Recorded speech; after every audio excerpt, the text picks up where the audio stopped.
我們來了！現在我們就位在池上的位置。今天我們要來介紹池上這邊的路線。今天除了介紹伯朗大道之外呢，還會帶大家去鹿野。這一集的內容很精彩，千萬不要錯過。我是阿漢，我們現在馬上就開始嘍。台東池上到底有多美呢？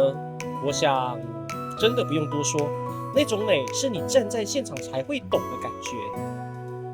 我們也好久沒有拍台東的路線了，上一次拍台東居然已經是2年前的事情。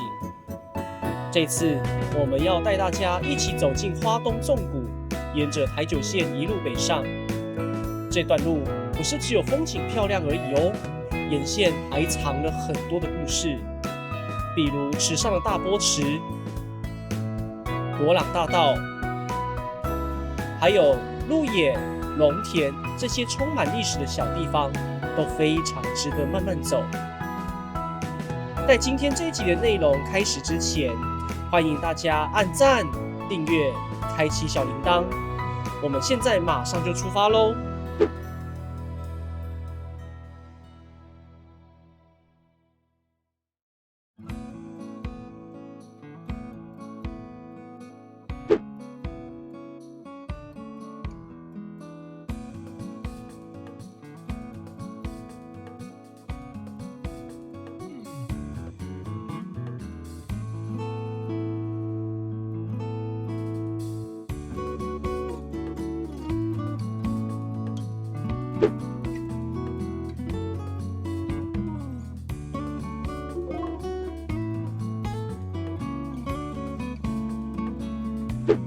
說到花東縱谷的台九線，其實它的歷史非常的久。早在日本時代，1916年的時候，總督府就開始規劃花蓮到台東的聯絡道路，一直到1933年，花蓮港台東道才大致完成。不過那個時候的路幾乎都是彎彎曲曲的山路。後來到了國民政府時代，花東的居民一直希望能有一條真正完整、能夠通行的公路。終於在1959年6月17日，花東公路全線通車。只是剛開通的時候，部分路段的路況還是很差，客運一開始只能開到鹿野折返，後來才慢慢延伸到關山、池上、富里，甚至一路到花蓮的玉里。而在1976年的時候，當時台東有2家的民營客運，新東客運跟安榮客運。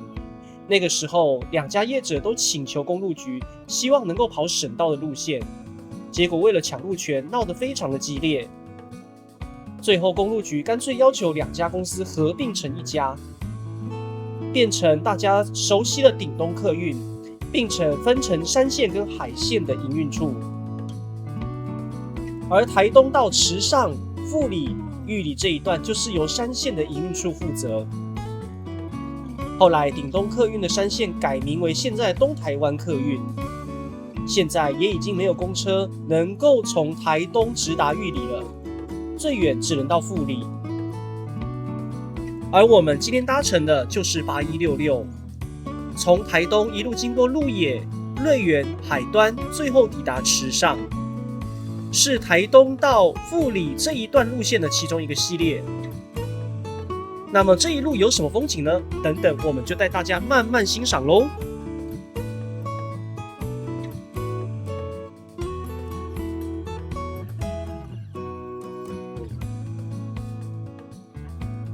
過了綠色隧道之後，我們就進入了檳榔村。很多人以為檳榔跟檳榔有關係，但實際上一點關聯都沒有哦。它原本是從卑南族的語音翻譯過來的。意思是傾斜的地方，而且這個部落很特別哦。在日本時代遷村到這裡之後，日本人直接用棋盤式規劃整個聚落，所以街道看起來非常的整齊。以前舊台東線的鐵路也有經過這裡，還有一座檳榔車站。雖然現在已經廢站了，但是車站的建築還保留下來了呢。講到初鹿，大家第一個想到的一定是初鹿牧場。不過初鹿這個名字怎麼來的呢？其實也是從卑南話的語音翻譯過來的。這個意思是山間無風的地方。初鹿本身也是卑南8社之一。大家現在看到的卑南鄉活動中心，其實以前就是初鹿車站的舊位置。我們過了初鹿之後，接下來即將要進入鹿鳴嘍。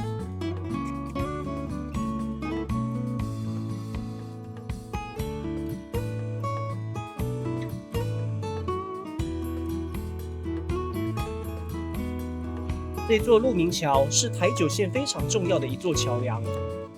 舊的鹿鳴橋是附近村落的重要連外道路，像是桃源村、紅葉溫泉都非常依賴這座橋梁哦。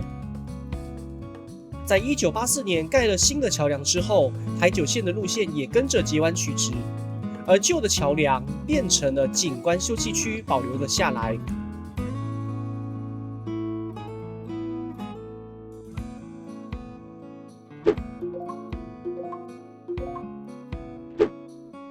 離開台九線之後，我們轉進鹿野鄉的龍田村。提到鹿野，很多人第一個想到熱氣球，但其實龍田村也很有特色。日本時代，這裡叫做鹿野村，是日本的移民村落，所以整個聚落同樣是棋盤式規劃。晚點回過頭來再跟大家詳細介紹這個村落，也會去看看龍田很有名的昆祠堂跟綠色隧道哦。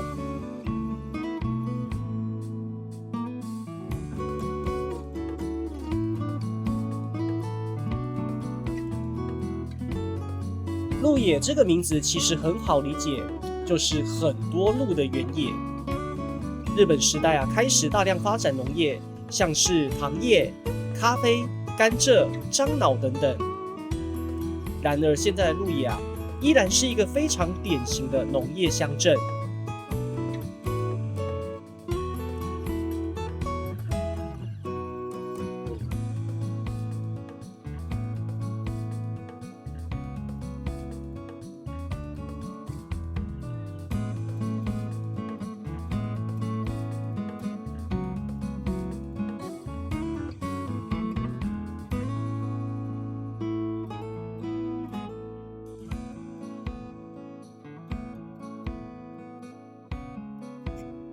這裡以前是卑南族跟阿美族的活動範圍，日本時代規劃成大園移民村，吸引很多客家人來這裡開墾。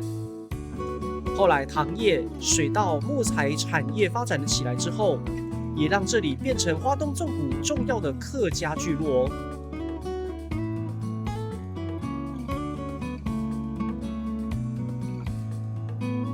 過了加點溪之後，我們正式進入關山鎮的範圍。進入關山鎮，第一個聚落就是月眉部落。月眉這一帶早期其實是台東製糖會社開發甘蔗的重要區域，而以前這裡還有一座月眉車站。為什麼名稱不是月眉呢？因為當時台鐵怕跟糖鐵的月眉站搞混，所以用美麗的美來取代，改成月眉。不過現在這座車站也已經廢站了。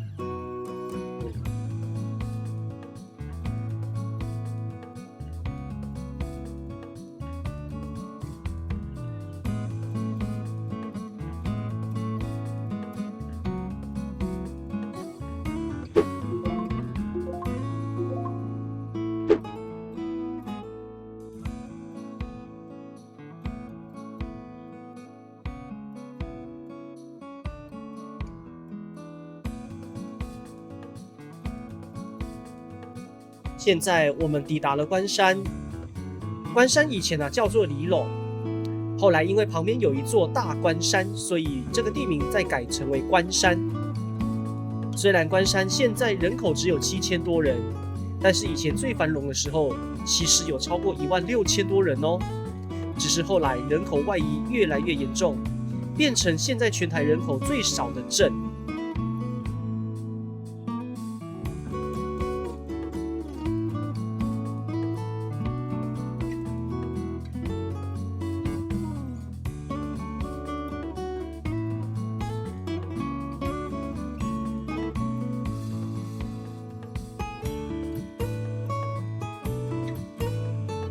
很多人有聽過嘉明湖，但是一定不知道嘉明湖其實是在台東的海端鄉。哦，原來海端鄉這麼大。其實海端鄉是高雄、台東、花蓮3個縣市的交接點，是台東縣的山地鄉鎮，也是台灣人口密度最低的鄉。海端鄉的境內大多是高山深谷，地處在中央山脈的上面，跟關山鎮平朗開闊的土地地形完全不同。剛剛我所提到嘉明湖，就位在中央山脈裡面，海拔3310公尺。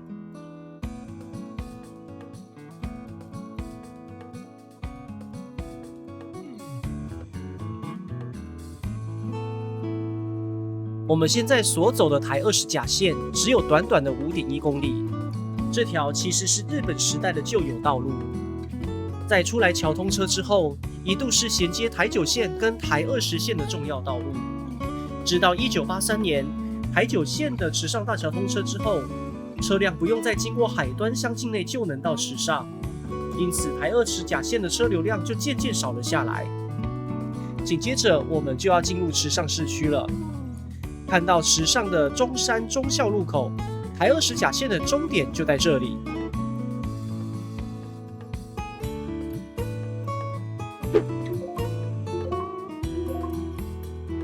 搭了大約90分鐘的車程，我們終於抵達8166的終點站池上。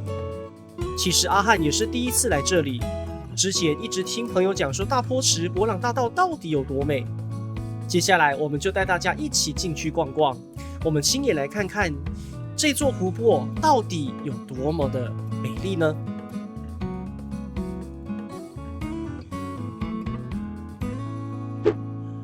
首先，我們帶大家去的第一個地方是大坡池。大坡池是天然形成的湖泊，是海岸山脈抬升的時候，造成池上平原這塊土地低陷而形成的斷層池。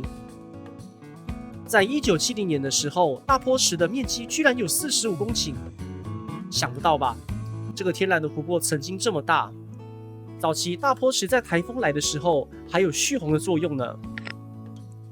不過，因為台風帶來的雨量常常讓大坡池水位高漲，造成周邊的住家跟農田淹沒，所以在新建大排水溝之後，解決了淹水的問題，但是也讓大坡池的面積漸漸縮小。現在大坡池的旁邊還有荷花可以欣賞，騎着腳踏車在湖泊旁邊欣賞荷花以及山巒倒映在湖面的景色，不管什麼時候來都很美呢。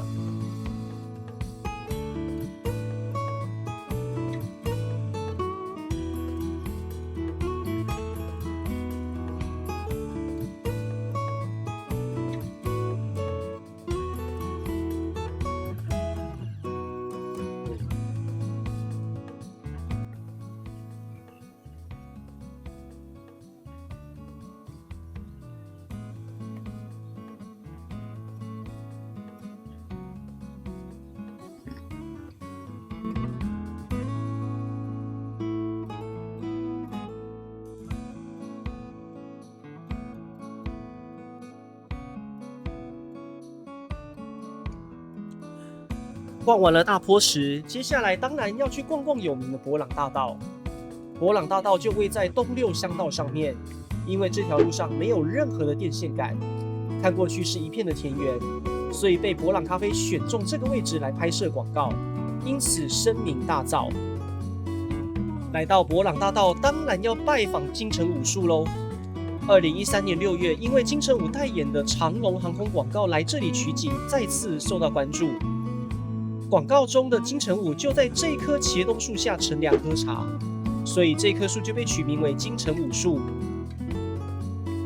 不過這個人潮真的有點多呢。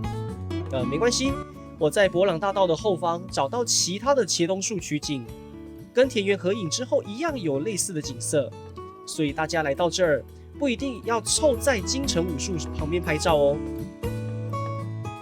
在伯朗大道上面沒有任何的遮蔽物跟電線桿，所以這裡的田園景色怎麼拍都很好看。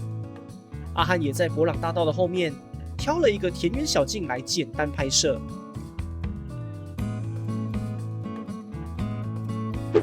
好了，逛完伯朗大道之後，我們緊接着要搭車回到鹿野的街道上面繼續介紹。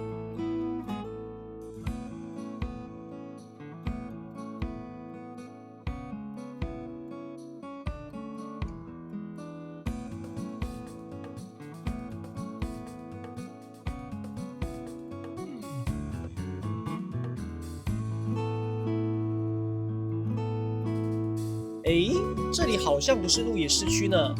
沒錯，這裡是鹿野鄉的龍田村。剛剛前面有跟大家介紹，這裡是鹿野高台的山腳下。那麼這裡到底有什麼呢？跟着阿漢走就知道嘍。首先，我們帶大家去龍田昆祠堂。龍田昆祠堂主要祭拜的是瑶池金母。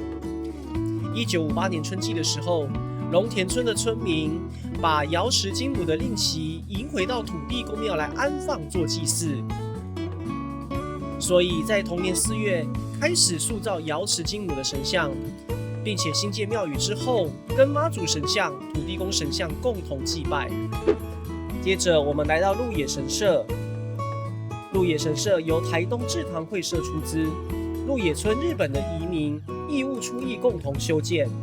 在1931年遷到現在的這個位置，原本神社的建築在2次大戰後就被拆除了，但是當地的居民在2013年開始積極爭取保存在地的歷史，從日本請來專職修繕神社的師傅，跟台灣的木工師傅合力原地重建。現在的鹿野神社被農田跟山景包圍，真的有日本鄉下的感覺呢。